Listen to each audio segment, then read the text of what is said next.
চলে আসলাম পুষ্পিতাস কিচেনে। আজকে আমি আপনাদের দেখাবো কচু শাকের একটি রেসিপি। বর্ষাকালে এই কচুটা পাওয়া যায়। দেখুন বন্ধুরা, কিভাবে আমি এই কচু শাকটা রান্না করি।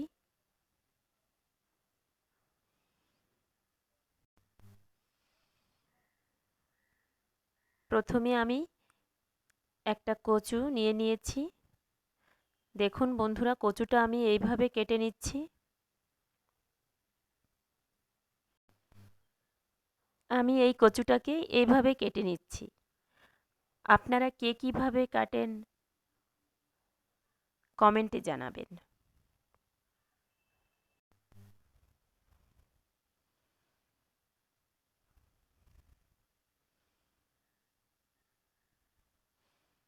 এবার আমি কচুটাকে একটু ছোট করে নিচ্ছি।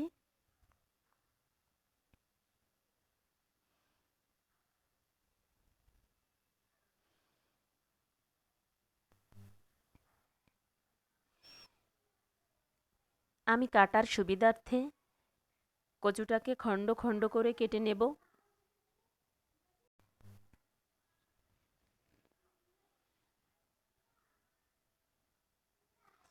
এইভাবে কেটে নিলে কাটা অনেকটা সহজ হবে। আপনারাও পারলে এভাবেই কেটে নেবেন।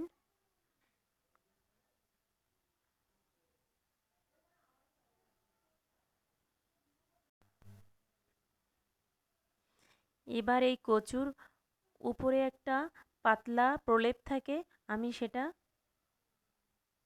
উঠিয়ে নিচ্ছি। দেখুন বন্ধুরা কিভাবে ওঠাচ্ছি।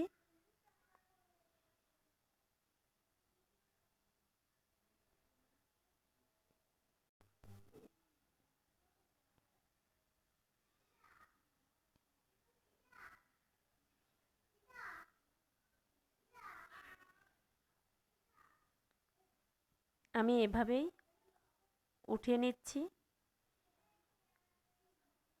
কচুর গায়ে অনেকটা ময়লা থাকে, এজন্য এই প্রলেপটা উঠিয়ে ফেললে কচুটা একেবারে পরিষ্কার হয়ে যায়।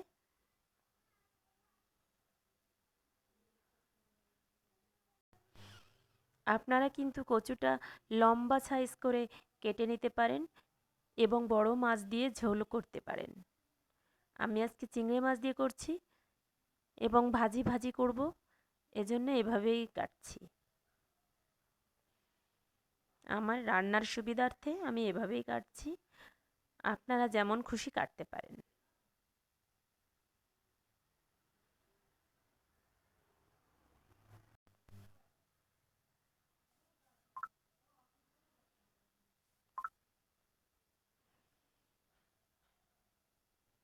কচুটা কাটা প্রায় শেষ। দেখুন বন্ধুরা, আমি এইভাবেই তৈরি করে নিয়েছি। আর কচুর নিচের অংশটা এভাবে কেটে নিয়েছি। এবার আমি একটা কড়াই নিয়ে রান্না শুরু করছি।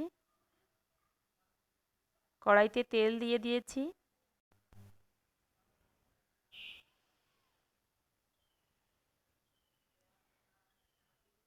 তেল গরম হয়ে গেছে। এবার আমি চিংড়ি মাছগুলো ভেজে নেব।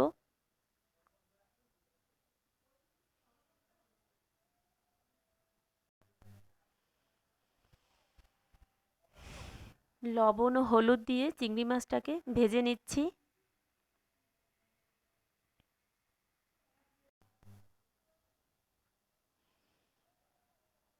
চিংড়ি মাছটা ভেজে আমি এর মধ্যেই পেঁয়াজ রসুন দিয়ে দেব।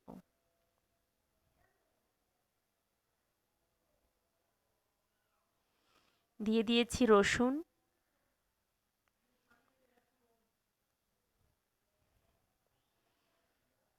দিয়ে দিলাম পেঁয়াজ, কাঁচা ঝাল,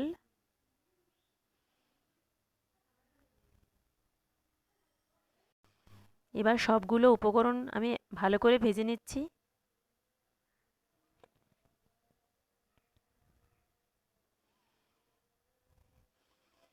রসুন পেঁয়াজ আর ঝালটা বেশি করে দিলে কচু শাকটা খেতে অনেক স্বাদ হয়। এবার আমি কচুগুলো দিয়ে দিচ্ছি।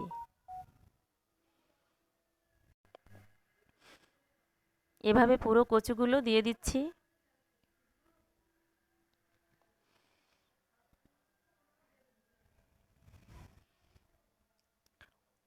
বন্ধুরা, আপনারাও একই পদ্ধতিতে রান্নাটা করবেন, খেতে অবশ্যই ভালো লাগবে।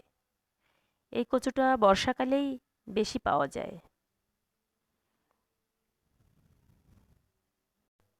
এবার সব কিছু ভালোভাবে নেড়েচেড়ে ভাজি করে নিচ্ছি।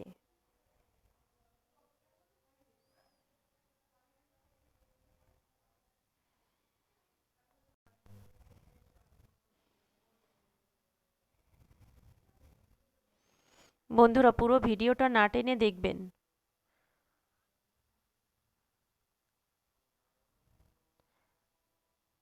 এবার কচুর নিচের অংশটাও দিয়ে দিচ্ছি।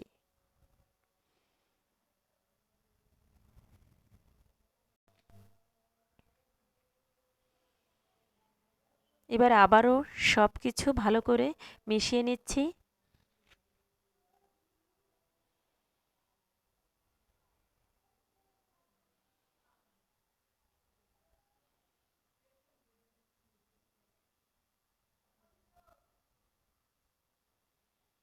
সব ভালোভাবে মিশে গেছে।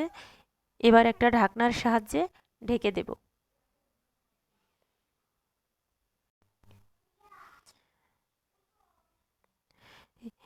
ঢাকনাটা উঠিয়ে নিয়েছি। দেখুন বন্ধুরা, পুরো শাকটা প্রায় সিদ্ধ হয়ে গেছে।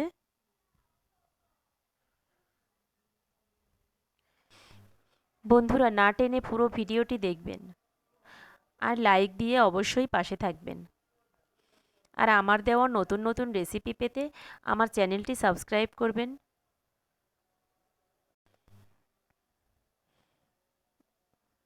তৈরি হয়ে গেছে কচু শাক চিংড়ি মাছের এই রেসিপিটা। আপনারাও একই পদ্ধতিতে রান্নাটা করবেন, খেতে অবশ্যই ভালো লাগবে।